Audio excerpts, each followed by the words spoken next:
Assalamualaikum.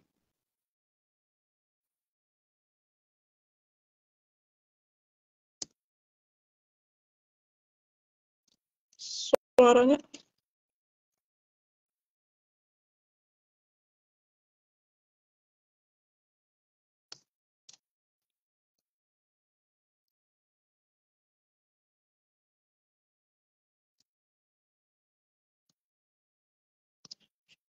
kita tunggu.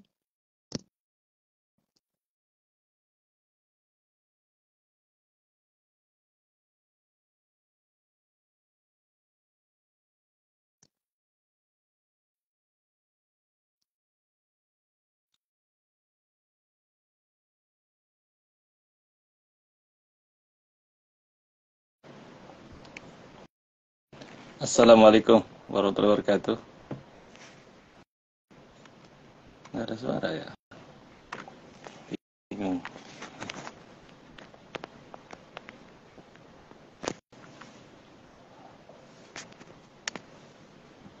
Saat bergabung.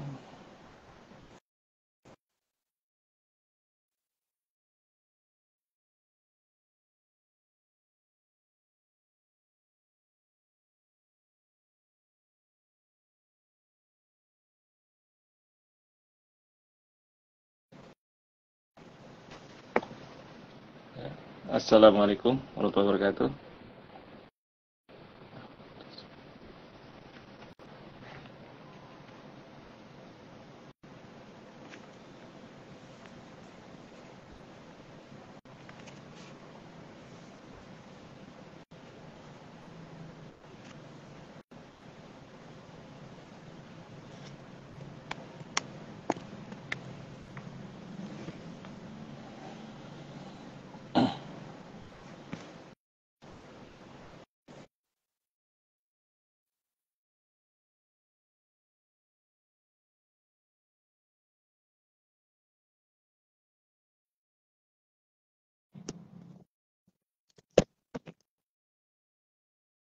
Sekarang udah aman belum, Ustaz? Ya, assalamualaikum. Suara saya terdengar? Waalaikumsalam.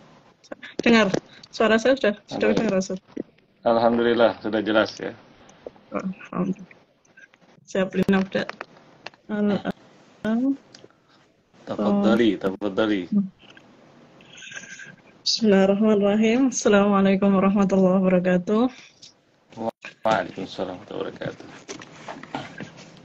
يسرنا أن نتقدم في هذه الليلة بحضور الأستاذ عبد الحي الكتاني الحاصل على جائزة الشيخ حمد في الترجمة والتفاهم الدولي.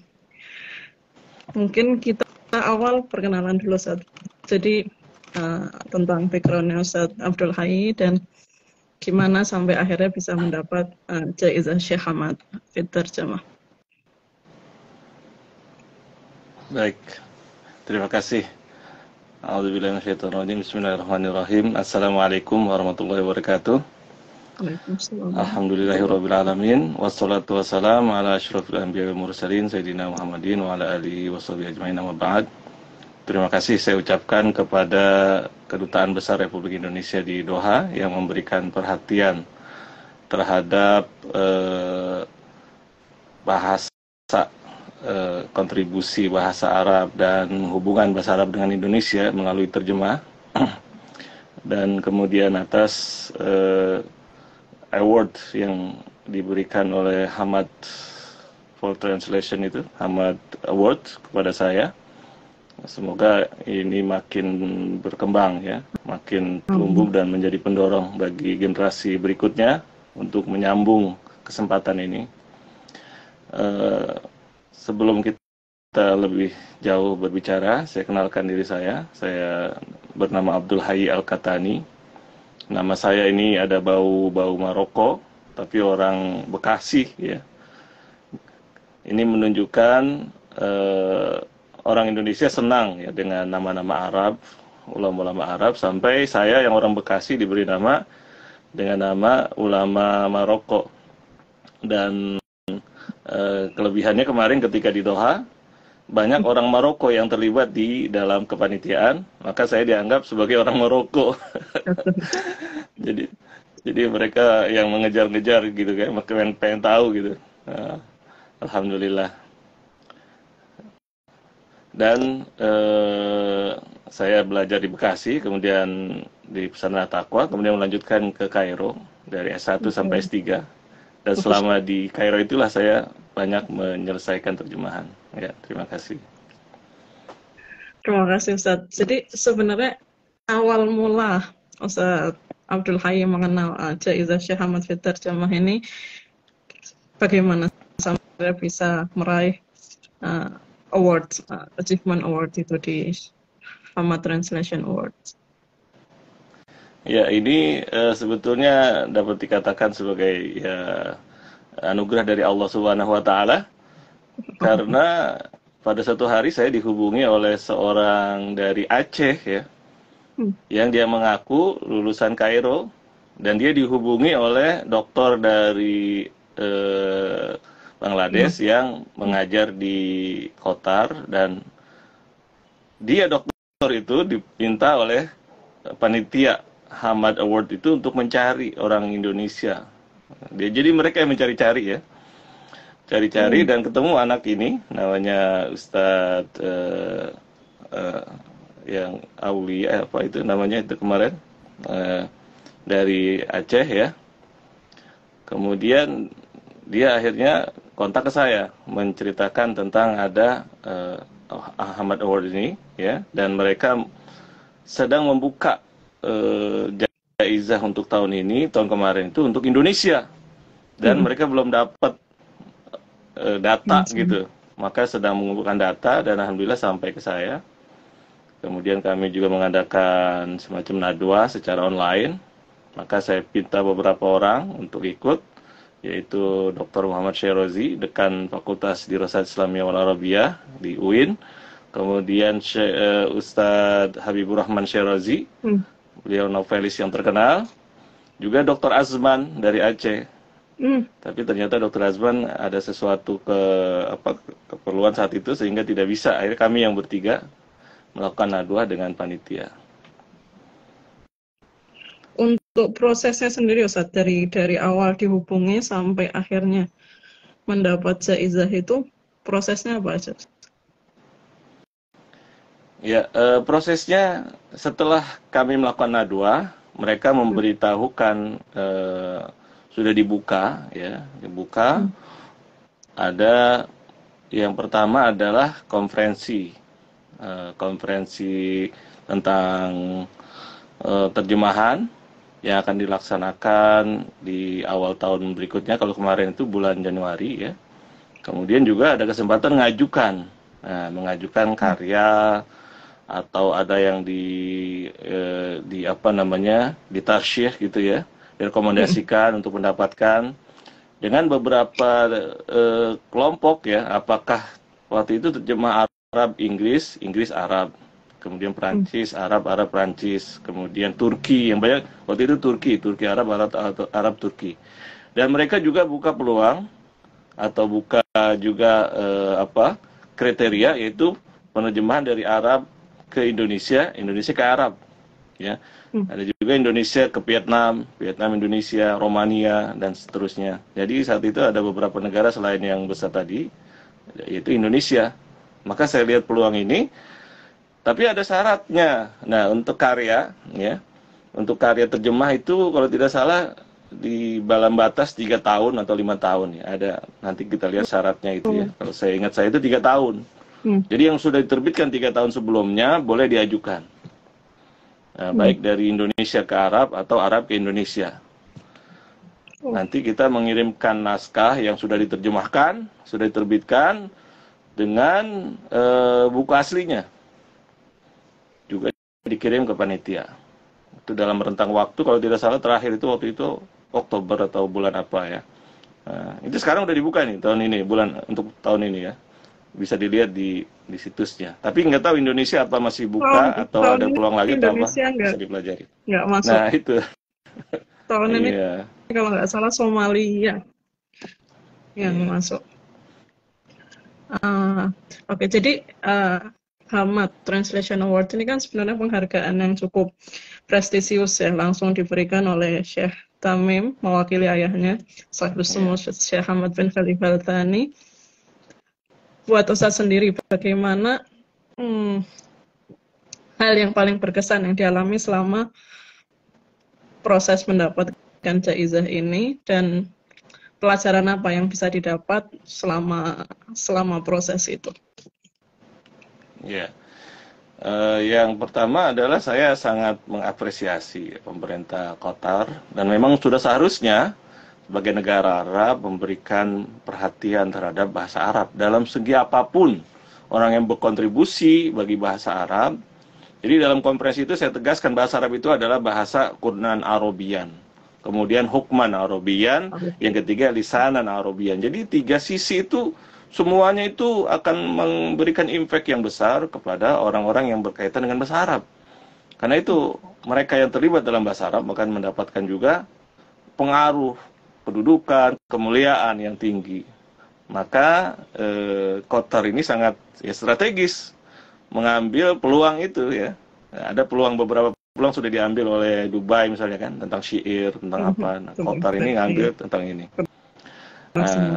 Maka saya ucapkan banyak terima kasih kepada mereka, karena selama ini kita terjemah itu sebagai perbuatan atau aktivitas yang sifatnya swasembada ya, bahkan coba-coba. Saya sendiri mengerjakan terjemah itu sebagai latihan belajar, karena menghadapi ketika ke Mesir, saya belajar bahasa Indonesia, bahasa Arab itu ya dengan pesantren terbatas gitu kan. Dan datang ke Mesir mendapatkan ingin meningkatkan bahasa Arab, tapi yang kita dapati orang ngomong Amiyah. Amiyah itu beda sekali dengan kitab. Jadi double kita kesulitannya. Apalagi Mesir. Apalagi Mesir. Ada nya gitu kan. Iya, ada baula apa gitu kan. Maka dalam keadaan bingung itulah saya apa strateginya untuk menembus kesulitan ini gitu. Sambil saya dapat ilmu. Maka jalan yang paling pintas bagi saya, ya saya langsung bukunya saya baca, saya terjemahkan, dan saya lihat satu-satu mupodatnya sampai saya paham, sampai hasil yang saya jelaskan itu orang menikmati gitu. Nah, tantangannya di situ ya. Dan alhamdulillah cara itu ternyata berbuah jadi satu karya, dua karya, tiga karya, sampai 100 lebih. Dan berikutnya diberikan penghargaan oleh Qatar. Maka saya, Masya Allah, ini kayak mimpi gitu ya. Kalau pas acaranya, Ustaz? Ya, jadi saat acaranya pun dihadiri oleh pangeran, ya, kemudian secara resmi oleh Jazirah Arab, Al Jazirah ya, kemudian moderatori oleh Khadijah bin Kina. Jadi sangat-sangat prestisius gitu ya. Sangat prestisius. Saya waktu itu dibilang sama panitia, nanti dari KBRI katanya akan datang nih. Oh, saya udah GR juga gitu kan. Alhamdulillah nih. Tapi sayang sekali ya. Maka sekarang ini ada dari KBRI Doha, saya senang gitu ya. Jadi yang dulu panitia bilang akan datang, nah sekarang ternyata hadirnya sekarang nih. Alhamdulillah. Jadi kita di situ merasa bangga ya, merasa bangga. Apalagi ketika saya cerita tentang pengaruh bahasa Arab ke dalam budaya Indonesia, dan saya ceritakan sosok Kemalahayati. Jadi Kemalahayati itu Amiratul Bahar, admiral wanita pertama di dunia. Kemudian dia berhasil melawan penjajah yang mau datang, menang di tengah lautan. Dan dia kemudian setelah peristiwa itu, orang-orang Eropa datang ke Aceh itu, dia yang menghadapi untuk memberikan mendiktekan kepentingan Aceh, kepentingan Indonesia lah sekarang gitu ya. Dan itu dengan bahasa Arab. Nah gitu. Maka selesai acara itu banyak wanita-wanita ya, peserta itu yang pengen terima kasih gitu ya. Jadi ternyata mereka nggak tahu gitu ya. Orang Indonesia itu, wanita Indonesia hebat-hebat. Nah, disinilah tantangan kita mengenalkan Indonesia, banyak kelebihan-kelebihan kita yang belum kita ungkapkan gitu ke dunia. Dan sebenarnya ada peluang juga ya di situ, ada peluang. Ternyata mereka itu sebenarnya tertarik, cuma belum dapat exposure yang cukup tentang Indonesia. Nah, betul, betul. Jadi kita belum ngerti ya marketing kita itu di mana gitu kan. Nah, marketing yang kelas tingginya itu belum sampai kita. Kita belum menemukan. Kita baru barang gitu kan. Padahal kita banyak eh, sisi-sisi perjuangan, ketokohan, ya. Kemudian juga saya jelaskan Indonesia ini hadir bukan berdasarkan datangnya tentara dari luar, tentara negara Islam dan sebagainya, tapi datangnya itu pendidikan. Iya. Pendidikan, kiai-kiai di kampung, kemudian melakukan pengajaran secara swasembada, nanti kemudian menghasilkan dari mereka murid-muridnya membuat ormas, dan ormas itu kemudian menghasilkan kader, dan kader itu yang sepakat kemudian mendirikan Indonesia. Jadi Indonesia ini adalah hasil pendidikan swasembada para kiai, ya. Dan itu dengan semangat mengajarkan bahasa Arab. Maka mereka, geger juga gitu kan. Apalagi kita jelaskan kita ini 5.000 kilo panjangnya. Yang kalau diukur di peta itu antara Teheran sampai London, Inggris.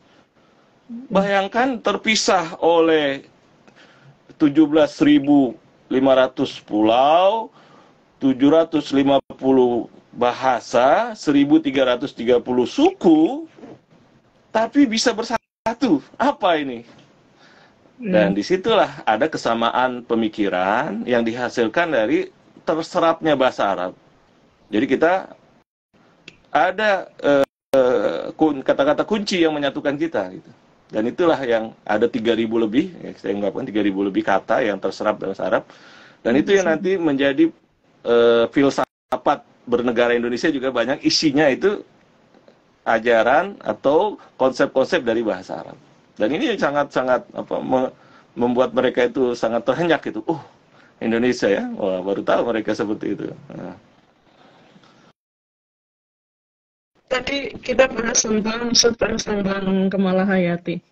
Untuk sepengetahuan Ustaz sendiri selama berkarya menjadi penerjemah, bagaimana peran perempuan di dunia terjemahan khususnya di bahasa Indonesia dan bahasa Arab ke bahasa Arab atau sebaliknya? Iya, iya. Ya alhamdulillah di antara tim saya itu juga ada yang perempuan ya, ada yang perempuan dan alhamdulillah ada karyanya ya, ada karyanya. Kemudian dia juga ya melanjutkan sekarang ini dengan kerjasama ke negara-negara akhirnya dengan pengalaman tadi berinteraksi dengan teks-teks Arab. Jadi secara confident gitu ya komunikasi dalam hubungan internasional dengan perusahaan-perusahaan Arab ya. Jadi ekspor impor ya. Ada juga yang terinspirasikan ya untuk menerjemahkan. Sekarang beberapa orang jadi dosen gitu ya.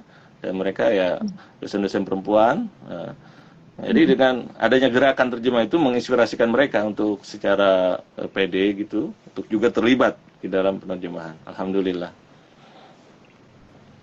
Sebenarnya proses penerjemahan, apalagi khususnya ke bahasa Arab itu kan kompleks ya. Kita tidak bisa hanya tahu bahasa Arab terus bisa jadi penerjemah. Butuh teknik, butuh banyak teori untuk menjadi seorang penerjemah. Sementara kadang banyak ibarat bahasa Arab yang tidak sesuai, maksudnya yang susah mencari padanannya di bahasa Indonesia misalnya. Itu bagaimana Ustaz? Cara-caranya mungkin. Jadi ulama kita ya. Apalagi ya ketika kita menerjemahkan itu ilmu-ilmu Islam. Nah, ilmu Islam itu setiap ilmu, setiap fan atau bidang ilmu itu mempunyai istilah, teori ya dan bahasa-bahasa khusus. Nah, dari situlah pengalaman saya selama 10 tahun, 20 tahun itu ya ditransfer kepada teman-teman sehingga yang dihasilkan melalui kaderisasi saya itu banyak yang berhasil melewati itu karena kita langsung kasih kunci-kuncinya. Jadi teorinya itu langsung apa yang Anda dapati kesulitan apa di sini. Nah, jadi saya mengecek gitu ya hasil terjemah, maka saya lihat dia tahunya apa, yang belum tahu apa, gitu ya. Jadi nggak satu perlakuan setiap orang. Dia saya kasih dulu naskah, nanti hasil dia 1 halaman 2 halaman akan ketahuan. Oh, Anda ini kemampuannya di sini, ya, kekurangannya di sini. Nah, itu yang kita tutupi kekurangannya, yang sudah benar kita apresiasi ya, afirmasi, dan ini benar ini, ya lanjutkan gitu ya. Nah, jadi prosesnya seperti itu ya. Karena memang Berarti setiap berarti bahkan seorang penerjemah sendiri mungkin kita nerjemah tahun ini sama hasil terjemahannya kita 3 tahun lagi setelah melalui proses-proses tambah banyak baca buku, tambah exposure sama orang-orang Arab langsung, itu mungkin hasilnya bisa berbeda ya. tentu ya. Jadi terjemah itu juga satu proses apa ya? Proses. Ada penafsiran gitu ya, tidak hanya transfer. Nah, Iya. karena kita mengolah istilah-istilah yang digunakan di bahasa Arab supaya masuk ke bahasa Indonesia. Ada istilah-istilah khusus kan? Iya. Misalnya yusyaru ilaihil banan. Tunjuk diarahkan kepadanya. Apa maksudnya kan? Kalau kita maksudnya orang yang terkenal dalam bidang ini kan disingkat gitu kan. Iya. Kalau bahasa Arab itu enggak huwa masyhur kan, biasa itu kalau begitu kan. Tapi yusyaru ilaihil banan, kepadanya jari-jari orang ditunjukkan. Jadi orang pada nunjukin semua tuh dia tuh ya. Jadi itu nggak bisa diterjemahkan secara literal ke bahasa Arab, ke bahasa Indonesia. Maka ke bahasa Indonesia dimudahkan gitu. Walaupun cita rasa bahasa Arab jadi hilang, itu masalahnya. Ada cita rasa yang terpaksa gitu, terpaksa ya. Nah, jadi apa Ustadz yang dilakukan misalkan sampai sekarang untuk terus mengasah kemampuan itu? Karena ya sebagaimana kita tahu tadi, bahasa Arab itu bahasa yang balaghahnya tinggi, bahasa tulisan biasa aja kayak ada qafiyahnya tertentu ya kan. Apa yang Ustadz lakukan sampai sekarang itu sampai untuk terus improve kemampuan penerjemahan setiap harinya? Ya. Jadi yang pertama adalah kita menguasai bahasa Arab dulu, ya. Menguasai bahasa Arab itu maknanya apa sih yang dia maksud oleh pengarang ini ya. Jadi seakan-akan kita takomus ya, menjadikan diri kita itu sebagai diri dia. Nah, setelah menguasai apa yang dia katakan, artinya dengan menguasai itu adalah nyari kamus, istilah, apa udah selesai gitu ya. Kemudian mengubah lagi diri kita itu menjadi orang yang bercerita kepada orang Indonesia. Nah, dan itu beda. Harus kita mengubah. Kadang-kadang orang gagal di sini. Gagal dia mampu takomus menjadikan dirinya itu seperti memahami ya, seperti orang Arab, tetapi gagal ketika mentransfer ke Indonesia. Nah, maka akhirnya kan misalnya bahasa Arab itu kan domirnya nggak kedengeran kan, nggak tertulis ya. Misalnya kola kan, iya berkata gitu kan. Padahal ada kata-kata dia berkata. Dia mengatakan, atau dia berujar, atau dia menukas, atau dia menambahkan, kan bisa kan? Tapi Arab cuma kola anahu, mengatakan bahwa, nah, siapa yang mengatakan? Kadang-kadang orang yang menerjemahkan dari bahasa Arab Indonesia itu lupa nambahkan subjek predikat ya, subjek ya, gitu. Pelakunya. Nah, Indonesia itu harus ditampilkan. Arab nggak perlu karena dia sudah langsung dalam kata kerja itu sudah ada subjek di situ, ya. Nah, jadi tersembunyi gitu ya, karena sudah dipahami. Kalau Indonesia harus disebut dia, siapa mereka, apa misalnya itu ya. Ada lagi lain lagi. Jadi banyak metode-metode untuk menghadapi kondisi seperti itu. Ya. Jadi banyak membaca itu juga perlu ya, banyak untuk menerjemah. Betul. Jadi pertama kita kuasai bahasa Arab, kemudian kuasai teori penulisan bahasa Indonesia. Yang minimal itu subjek, predikat, objek. Subjek, predikat, objek. Seringkali penerjemah pemula itu yang mana subjek, yang mana predikat, yang mana objeknya. Nah, iya kan? Kalau bahasa Arab kadang-kadang dibalik kan, dibalik. Indonesia itu kurang bagus dibalik kan. Nah, dia harus subjek di awal, predikat itu ini kan, objeknya di yang ketiga atau keterangan berikutnya kan. Nah, kalau Arab enggak duluan, misalnya keterangannya atau apa terbolak-balik tidak masalah gitu kan. Nah, itu kita harus selesaikan dulu itu konstruk bahasanya sesuai bahasa Indonesia ya.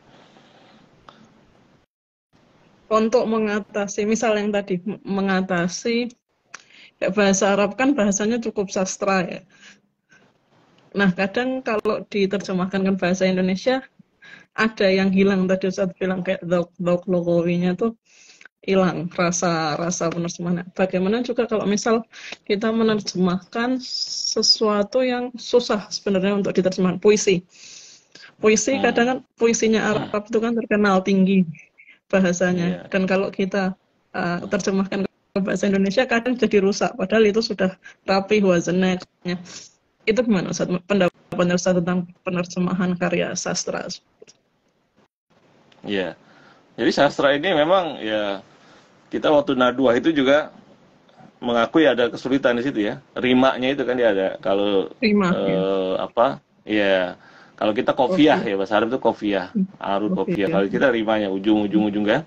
Kita paling bisa ujungnya aja tuh disamain. Kalau Arab kan nggak ada konstruknya kan, ada wazannya. Nah kita Ada wazan. sampai rimanya itu pun agak kesulitan kadang-kadang ya. Nah, dan itu memang harus dilatih gitu ya, dilatih. Dan yang kita dapatkan saat itu, yang kita tulis itu juga nggak final gitu. Jadi selalu terbuka untuk perbaiki Bisa lagi, sih. perbaiki lagi. Iya. Tadi ada Kadang-kadang pertanyaan kita Ustaz dari 100 ya. lebih. No, ya. Kadang-kadang Ustaz. Iya. Kadang-kadang yang kita selesaikan ini, pas kita baca lagi kita, oh kok begini sih? Kurang pas. Nah, Iya. di situ harus rajin ya, rajin, harus berani mengoreksi diri. Kadang-kadang males, orang selesai itu udah selesai gitu kan, karena capek. Lelah Iya, kan satu buku, satu ini. Dia pengen udah dah, yang penting udah saya selesai, mau larikan diri gitu kan. Nah, kalau penerjemah nggak boleh gitu. Dia harus ulang lagi, lihat. Ya. Seperti nulis, akhirnya sama seperti nulis tesis. Iya. Harus nulis tesis, harus rajin ngulang-ngulang disertasi gitu kan. Sampai baca lagi. Makin dibaca kan ketemu kesalahannya, ada perbaikannya dan seterusnya. Di situ ya akan terlihat nilai mutu terjemahnya. Baik. Tadi ada yang tanya Ustaz, dari 100 lebih buku terjemahan itu ada nggak buku yang untuk anak-anak, buku terjemah tentang untuk anak-anak? Kita waktu itu ada banyak terjemahkan buku anak-anak itu tentang kisah-kisah ya. Ada kisah dalam Al-Quran, ada kisah sebelum tidur ya. Tapi tim saya yang garap ya. Tim saya itu ada, dan itu termasuk bestseller itu, kisah-kisah sebelum tidur. Itu diterbitkan oleh Gemain Sani ya. Itu banyak yang senang ya. Untuk anak-anak gitu kan juga harus disesuaikan kan, karena bahasanya juga harus lebih bisa diterima kan untuk anak-anak. Ya, dan disinilah perlu kerjasama dengan editor Indonesia. Jadi harus penerbit itu mau meng-hire juga orang yang betul-betul sarjana bahasa. Ya. Berarti kalau anak-anak yang terbiasa menggarap bahasa untuk anak-anak gitu kan. Jadi nggak bisa kita yang dari Arab ini ke Indonesia itu langsung siap baca gitu untuk anak-anak, itu nggak bisa. Jadi harus ada tangan berikutnya, itu editor ya, editor di penerbit. Dan itu perlu ada beberapa tahapan ya untuk mengolah kata-kata bahasa itu menjadi layak baca atau bisa dinikmati gitu ya. Sekarang membahas tentang copyright, copyleft. Kadang bahasa Arab itu mungkin untungnya buat penerjemah dari bahasa Arab, kadang banyak karya klasik itu nggak perlu kita izin minta lisensi untuk penerjemahan. Tapi kadang itu juga jadi masalah karena ada yang penulisnya masih hidup, kita seharusnya minta izin, tapi penulis-penulis di Indonesia, penerjemah-penerjemah di Indonesia terlalu menggampangkan, akhirnya nggak perlu minta lisensi penerjemahan itu. Menurut Ustaz gimana etika penerjemahan terkait ini copyright, copyleft gitu? Ya, jadi ini untuk penerjemah ya, untuk copyright ini yang enak memang turos atau kitab-kitab yang lama ya. kitab lama, atau Kita nggak kalau kita pernah. ada hubungan langsung. Ya, saya seperti buku pertama saya itu Maidatul Muslim, tentang hidangan Muslim, saya guru saya yang punya. Mm-mm. Jadi saya langsung minta Iya, izin ya. Nah, sementara yang sisanya itu ada yang turos, nah, kita aman kan? Ya, yang muasir atau kontemporer, ada yang kita hubungi langsung, bagaimana? Tapi kadang-kadang kita tidak bisa bantu juga gitu. Ada permintaan penerbit menerjemahkan ini, tapi kita tidak tahu ini gimana copyrightnya. Nah, maka iya. di situ Hmm. kita tanggung jawab terletak pada penerbit, ya. Penerbit. Karena ini kan masalahnya sudah ya, di luar jangkauan kita, gitu. Nah, jadi kalau bisa, apalagi sekarang ya, dulu itu masih cukup terbuka karena Susah. apa namanya lebih mudah gitu ya, karena komunikasi Indonesia itu kan dulu ada internet ya, orang belum bisa nyari apa gitu. Sekarang kan sangat jelas gitu, Susah. ya, bisa di search gitu. Nah, maka masalah copyright ini harus selesai, ya, Mhm. harus selesai, dan kita bantu seharusnya pihak-pihak yang ini, yang berkaitan gitu. Kalau Iya. tidak jadi bermasalah, ya, jadi bermasalah. Dan Soalnya kan nantinya bisa penerjemah di sini, dituntut juga ya. Misal, iya, misal penerbitnya. mm-mm, penerbit, ya. Hmm. Karena itu harus Berarti ada, kita penerjemah. ini sebagai penerjemah juga Hmm. harus ada kejelasan dengan penerbit. Kami tidak bertanggung jawab masalah copyright, ya. Jadi adanya di penerbit. Itu di dalam perjanjian itu harus hati-hati. Oh, Harus hati-hati. Ada jangan ada klausul misalnya ini tanggung jawab kita, nggak ada. Harus tanggung jawab kita hanya masalah isi konten aja, hmm. ya. Oke, Ustaz. Sekarang kita mau bahas Ma'rad. Sebelumnya Ya. Ustaz sudah pernah ke Ma'rad Doha. Saya ke Doha itu pertama kali kemarin Oh, waktu diundang kemarin. oleh ya Qatar ya bulan Januari ya Berarti. 28 29. Tapi kalau Ma'rad Kahirah tiap tiap tahun ya dulu. Iya, selama di Kairo Nah, saya tadi. datang ya.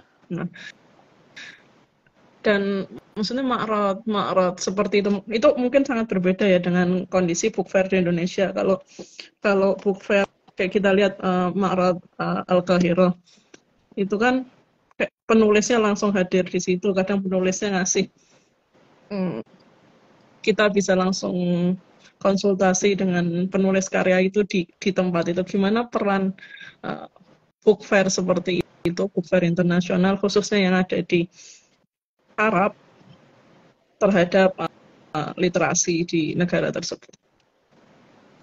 Ya. Eh, Kelebihan dari negara Arab adalah eh, pembaca ya, pembaca atau pengarang Arab itu pembaca untuk karya-karya dalam bahasa Arab itu banyak dan banyak negara. Sehingga ketika ada book fair itu dia akan mengekspos suatu karya yang baru terbit itu kepada pihak-pihak yang berkepentingan ya, seperti pengarang, penerbit di beberapa negara, sehingga itu sangat membantu, ya, sangat membantu mereka untuk ya marketing juga kan. Kemudian juga membantu kepada mereka yang memerlukan, sehingga cukup dari Maulad itu akan tahu, oh buku ini terbit ya. Nah, dan itu yang untuk Indonesia ini yang bagaimana caranya itu bisa terjadi ya. Padahal kita itu negara kita ada 270 juta. Ya, 270 juta pembaca bahasa Indonesia, plus Malaysia, plus beberapa negara di ASEAN. Nah, kalau kita bisa buat gerakan book fire seperti itu, sehingga ini ya akan banyak pembacanya, penerbit juga menjadi bergairah, gitu kan, pengarang juga senang dan seterusnya. Nah, jadi mereka sangat diuntungkan, ya, sangat diuntungkan dengan adanya book fire itu. Jadi momentum untuk melanjutkan gerak dari penerbitan ya, dan kepengarangan. Dan kita pengen Indonesia juga seperti itu ya. Insya Allah. Insya Allah. Untuk dari 125 karya itu tadi, gimana caranya saat membagi waktu antara penerjemahan dengan kegiatan lainnya, dan apa dari karya tersebut yang mungkin paling menantang untuk diterjemahkan? Ya. Yang menjadi motivasi saya pertama itu adalah menghadapi kesulitan bahasa Arab. Nah, maka terjemah ini menjadi metode, menjadi jalan bagi saya untuk membuka ya atau memasuki dunia turos atau khazanah keilmuan bahasa Arab. Maka dengan semangat itu jadi saya semangat untuk baca buku, menerjemahkan dan seterusnya. Karena apa? Karena memang bertujuan untuk memahami isinya. Ya. Karena itu saya baca terjemah buku itu adalah belajar, ya belajar. Nah, jadi ketika membaca itu seakan-akan saya menghafal jadinya, tahu isinya, ya. Jadi disitulah barangkali yang tidak diketahui orang atau saya tidak tahu bagaimana pengalaman orang lain ya. Nah, ini yang menjadi pendorong bagi saya. Ya, ketika saya menerjemahkan buku berarti saya sedang menguasai ilmu yang ada di situ. Dan ini jadi motivasi yang kuat ya. Nah kemudian berarti tidak ada kontradiksi dengan belajar jadinya. Nah tugas belajar saya jadi tidak ada kontradiksi. Cuma waktunya memang harus terjemah itu harus banyak gitu. Jadi cuma diuntungkan di Kairo itu tidak banyak kegiatan yang sifatnya sosial. Jadi orang bisa sebulan nggak keluar dari rumah, hanya Jumatan aja itu nggak ada masalah. Ya. Beda di Indonesia, kita di sebulan nggak kelihatan teman-teman disangka sudah wassalam gitu ya. Oh jangan-jangan udah lillahi innalillahi wa inna ilaihi raji'un gitu kan, sebulan nggak kelihatan ini. Tapi di Kairo itu setengah tahun kita nggak kelihatan, nggak ada masalah gitu ya. Paling kita keluarin Jumatan atau membeli makanan dan sebagainya, tapi kembali lagi ke kamar mengerjakan apa yang kita kerjakan. Ya. Jadi Kairo itu sangat kondusif bagi saya waktu itu ya. Saya nggak tahu sekarang. Sekarang ada internet ya. Jadi di mana-mana tetap aja terekspos. Sekarang dulu nggak ada, masih awal-awal gitu ya. Belum seperti sekuat sekarang. Saya diuntungkan berarti alat di situ bantunya ya. Kamus dulu. Kamus. Saya juga waktu itu ada komputer yang generasi pertama DX ya, DX 266 kalau tidak salah itu, yang masih baru sekali ya. VC. Wah, alhamdulillah. Karena tulisan saya jelek ya. Saya nggak jalan kalau nulis tangan gitu. Maka dengan adanya komputer itu jadi modal bagi saya untuk mengetik ya. Dan ada filenya dikirim ke penerbit di Indonesia gitu. Alhamdulillah. Kalau karya yang setelah paling itu ya. Yang menantang ya. Jadi yang paling menantang itu pertama adalah Islam Ta'adudiyah.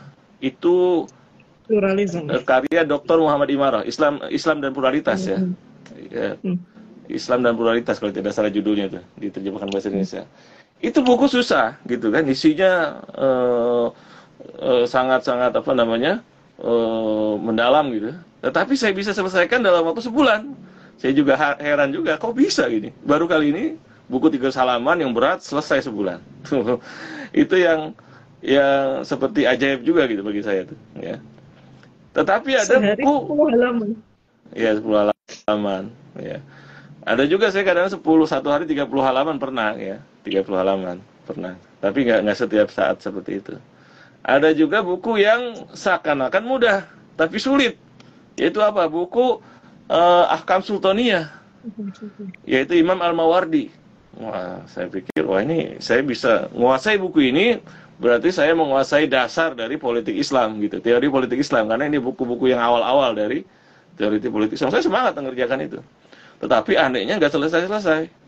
Kok bahasanya itu seperti bahasa rumus-rumus gitu. Kok nggak sambung-nyambung. Semua otak saya peras gitu, nggak paham-paham. Tapi dipaksa-paksa selesai. Tapi nggak puas. Ini apa gitu, ya kayak maksa gitu. Saya lompat-lompat gitu ya, dengan maksa gitu, supaya paham. Tetapi akhirnya suatu saat saya ke rumah teman. Teman saya lihat ada buku Ahkam Sultaniyah. Kok lebih tebal ini, lebih tebal. Saya baca, loh, kok mudah ini bacanya nih. Saya bandingkan buku yang pertama saya gunakan buat terjemah dengan yang ini, ternyata banyak sekali teks-teks yang hilang di buku yang pertama saya gunakan. Yang ada di sini di buku yang kedua. Nah, disinilah saya baru paham pentingnya tahqiq. Ya. tahqiq. Iya, tahqiq. Saya sangkanya kan kayak buku kontemporer kan, ada dicetak berarti beres gitu kan. Ternyata untuk turos, untuk yang klasik itu harus ada tahqiq. Tahqiqnya pun nggak sembarangan. Nah, kalau dia tahqiqnya siapa nih? Nggak atas namanya saja ditahqiq oleh si Fulan. Karena bahaya sekali. Nah, ya bahaya sekali. Saya hampir stres waktu itu ngerjakan itu karena memang hilang. Setengah halaman hilang atau lompat ke sini. Ini orang nerbitkan itu kayak main-main aja gitu. Setelah saya lihat, ya Allah, ini ada gitu ya. Ternyata penerbit yang seperti ini. Nah, ini jadi pelajaran ya. Jadi Untuk akhirnya saya nerjemah ulang jadinya, nerjemah ulang buku itu tuh. Jadi 2 kali. kayak bahasa Arab kan itu tadi banyak komponen yang harus kita kuasai kan. Untuk pesannya Ustadz gimana untuk penerjemah pemula? Ada yang tanya Ustadz, tahqiq itu apa? Tahqiq itu apa namanya ya? Dia proofread. Cara kerjanya adalah apa? Proofreader. Seperti proofread. Apa kalau ini? Kayak proofread. Iya. Jadi dia membandingkan seluruh manuskrip yang ada ya dari buku-buku manuskrip yang kuno itu, kemudian dia teliti ada di sini ini hilang, di sini ini hilang. Jadi kemudian dia tampilkan menjadi satu naskah ya naskah yang dianggap paling bagus, paling lengkap. Setelah membandingkan semua manuskrip yang ada, gitu. Itu namanya proses tahqiq gitu ya. Nah, jadi dia yang menampilkan bahasa teks naskah kuno itu menjadi naskah yang siap baca, yang sudah diteliti gitu kan, sehingga bisa dipertanggungjawabkan ya. Kadang yang bahaya juga di hasil penerjemahan bahasa Arab itu kan kita salah terjemah satu kata atau bahkan satu huruf aja beda artinya jauh. Apalagi di karya keagamaan, takutnya kalau kita salah menerjemahkan akhirnya bukan hanya sesat tapi bisa menyesatkan orang kan. Iya. Dan itulah perlunya kita ada proofreader untuk ahli ilmu keislaman gitu di penerbit. Nah, cuma karena tadi swasembada, kadang-kadang dia nggak ada dana untuk itu. Jadi ada naskah hasil terjemahan dan pengarangnya juga penerbitnya juga nggak paham juga ya. Dia pikirnya penting saya terbitin gitu kan supaya kembali modal cepat. Nah, saya pernah hadapi itu, saya pernah lihat ya. Dari awal halaman udah salah gitu. Ya Allah, ini tanggung jawab siapa gitu, saya sedih gitu. Ya, tapi siapa yang harus disalahkan gitu. Ya. Nah, ini juga usaha dia sendiri kan. Di penerbit lah ini. Dia sangka dia udah melakukan tugas. Nah, di situ. Tetapi tentunya dengan banyaknya tenaga jadi harganya ini kan. Dan itu ada keberpihakan pemerintah di sini yang diperlukan. Iya. Menyediakan proofreader gitu kan. Pihak yang ini. Tapi jangan mempersulit juga kan. Ada juga naskah udah dimasukin nggak keluar-keluar. Kenapa? Belum selesai juga dibaca. Waduh. Ya bahaya juga kan. Jadi mempersulit. Serba salah kita. Untuk pesan Ustadz buat penerjemah pemula, kira-kira hal apa yang perlu kita perhatikan biar untuk penerjemah awal ini lebih berhati-hati dalam menerjemahkan, khususnya dari bahasa Arab. Dari bahasa Arab ya, kita membaca dari buku asli itu pertama kali ya. Kemudian kita cari setiap kata yang belum dipahami dari kamus. Nah, kamusnya yang betul-betul ini yang dipercaya gitu. Jangan duga-duga. Kadang-kadang orang malas diduga-duga aja kan, tembak-tembak gitu kan. Akhirnya karena dia malas ya hasilnya jadi membuat geli gitu kan. Apa kamu paham ini kok tulisnya begini gitu kan. Jadi memang kerja awal itu harus rajin dulu ya, rajin mencari mufradat ya, kata-kata itu harus dipahami dari kamus yang terpercaya. bukan duga-duga. Nah, setelah itu baru prosesnya diterjemahkan ke bahasa Indonesia. Nah, setelah bahasa Indonesia harus rajin mengulang, mengoreksi lagi, mengkomparasikan lagi, kemudian diberikan kepada seorang yang terpercaya gitu untuk membacanya. Nah, ada salah nggak Ustadz ini ada yang perlu diperbaiki, bahasanya apa dan sebagainya. Nah, dari proses itulah akan terbentuk ya pengalaman yang sempurna atau yang lengkap dalam proses penerjemahan yang nanti bisa digunakan untuk karya-karya berikutnya. Tuh. Mungkin terakhir Ustadz, apa harapan Ustadz untuk dunia penerjemahan bahasa Arab dan bahasa Indonesia ini dan saran mungkin untuk dunia penerjemahan itu. Baik, ya alhamdulillah ya setelah saya perhatikan dengan gerakan terjemah dari bahasa Arab ke Indonesia itu menjadi tren. Ya dulu saya tahun 94 itu baru sedikit ya. Tapi kemudian ketika terus kita lakukan penerjemahan, akhirnya rata-rata teman-teman yang dari Timur Tengah itu akhirnya juga menerjemah. Baik yang di Maroko, yang di Saudi juga nanya-nanya, gimana caranya gini-gini ya. Akhirnya hampir setiap buku kitab-kitab kuno itu diterjemahkan sekarang. Bahkan di pesantren-pesantren tradisional itu sekarang kitab kuningnya sudah diterjemahkan. Dan diterbitkan oleh pesantren itu sendiri, seperti Lirboyo dan sebagainya. Karena semangat itu ya.